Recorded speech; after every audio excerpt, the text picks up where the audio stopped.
మనం 10 మంది కూర్చున్నా, 100 మంది కూర్చున్నా, ముగ్గురే కూర్చున్నా, వ్యక్తిగతంగా ఎవ్వరి గురించి మనం ఏది మాట్లాడకూడదు. మనకు అక్కర్లేదు, మనకు అవసరము లేదు.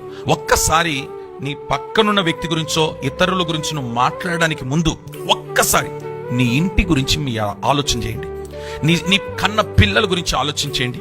నీ వ్యక్తిగత జీవితం గురించి ఆలోచన చేయి. నువ్వు కట్టుకున్న నీ భార్య గురించి ఆలోచన చేయి. మీరు కరెక్ట్గా ఉన్నారా? యథార్థంగా ఉన్నారా? మీ మాటలు యథార్థంగా ఉన్నాయా? మీ చూపులు యథార్థంగా ఉన్నాయా?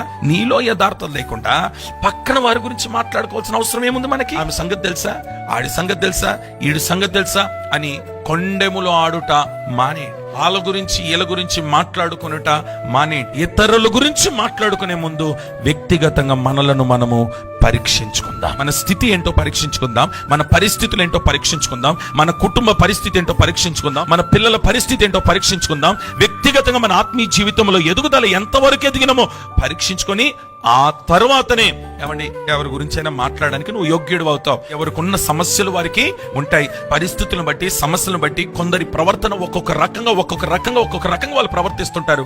దేవుని వాక్యము చేత దేవుడు వారిని సరి చేసుకుంటాడు.